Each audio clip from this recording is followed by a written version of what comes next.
Eileo guys, and welcome back to yet another video. So in today's video, we have our newest Snap 5, which I do believe her name is pronounced Aesir. If I slaughter that, that's nothing new to this channel. But right before we begin, you guys, make sure if you do like the video, you go and like it by the end of it. Go ahead and consider subscribing if you haven't already, and bam.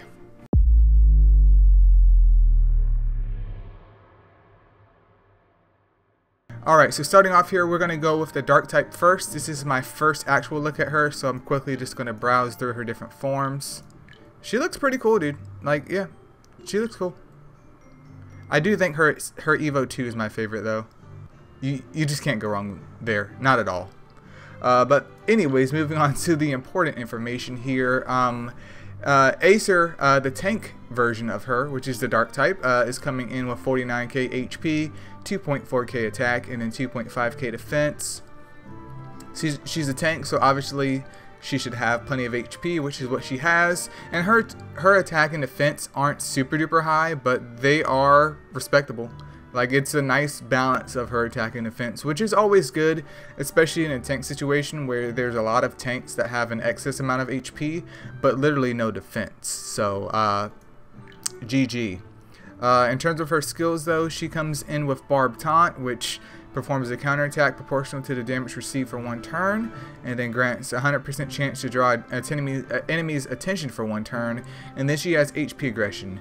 What this means is that you can either run her on crit rate HP, or you can run her on triple HP. Make sure you guys have resistance subs on her. If you can get some crit rate subs on her, that's great. Defensive subs are always super great, because even though her attack scales off of her HP, having some defense does add to some more survivability for her. And then in terms of books, we can see that Barb Taunt goes up in damage by 20%, which is huge, and then it goes to 2 turns, while HP aggression gets a 25% damage boost. I'm not sure if she's AoE or not. Let's clarify that. Damaging all enemies, sorry. If you guys don't know yet, I can't read. That's nothing new though. But yeah, so it looks like she is an AoE type character. And thank you, my cat, for dropping that. But moving on next though to the light one. Alright, up next we have the light version of Aesir, who is an attacker type. She's coming in with nearly 29k HP, 4k attack, and then 2.8k defense. That's actually pretty potent. I mean, her HP pool is perfectly fine as an attacker. Her attack is 4k, and then her defense is almost 3k. Like, that is super duper buff in my opinion for attacker. That's beautiful, dude. Skills wise though, she comes in with double stalker, and I forgot to mention that she does have a death blow lead, which could be helpful, and in most cases it's more helpful than anything else. Not saying that the other moves are like null and void, but it's a lot more helpful than a lot of other things, which if you haven't already, go ahead and check out the leader skills tier list to get your info on the leader skills. But she comes in with double stalker, 50% for both, and then since she is a light mon, she should come with that base 20% for stalker. So literally, I mean, there's no other way for me to describe this, especially with taking her bugs into consideration, where she gets a 25% damage boost across both her single target and then her AoE move, which is her 5-star skill. She just screams ruin. Like, she screams the Gem of Ruin set.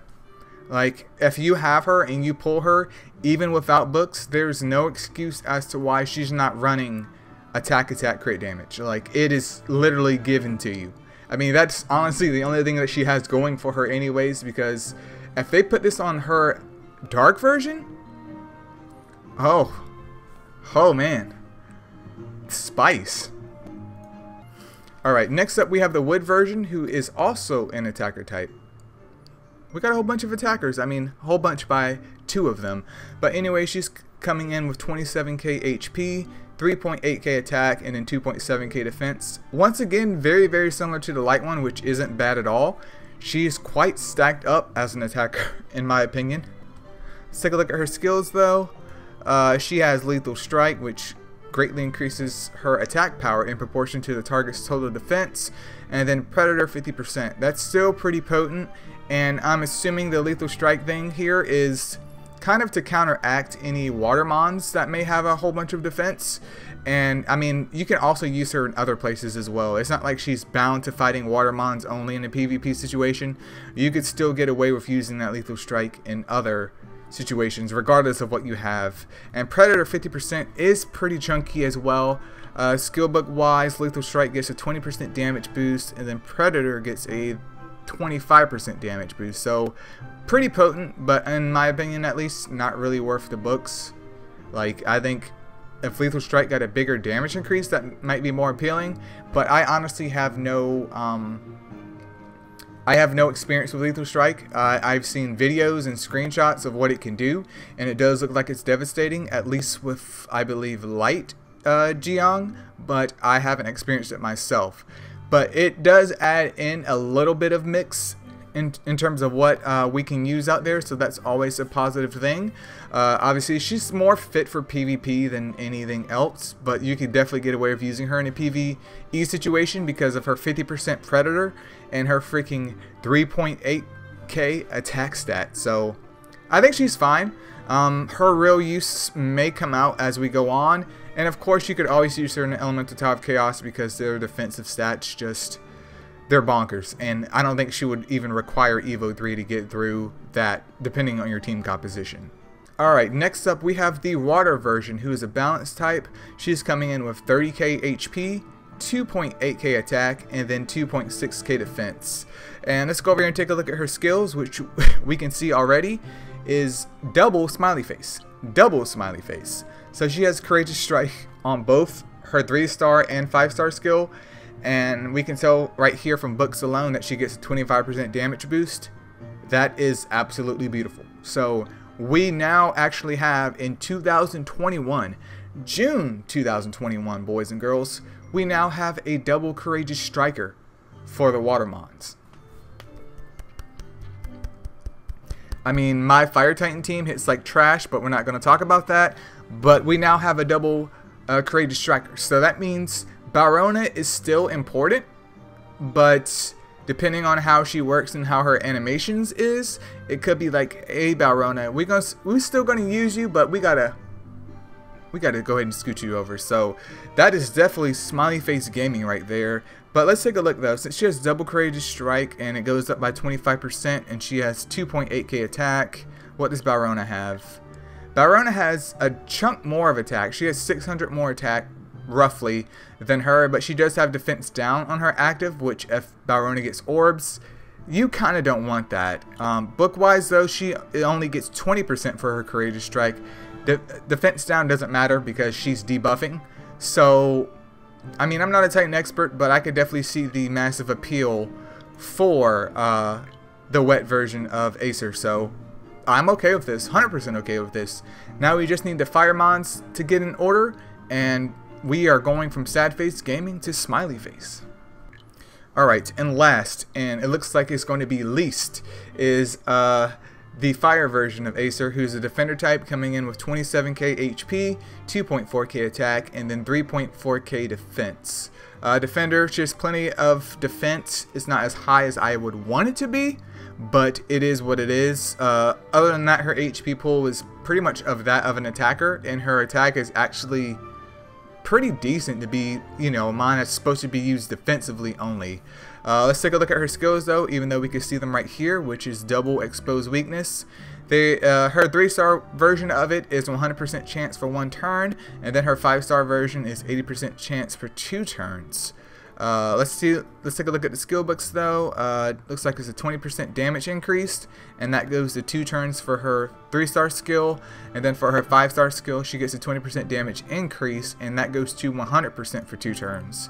So it looks like she is here to possibly replace Yuki, but I'm not for sure what her skill animations are at this point in time since she just dropped.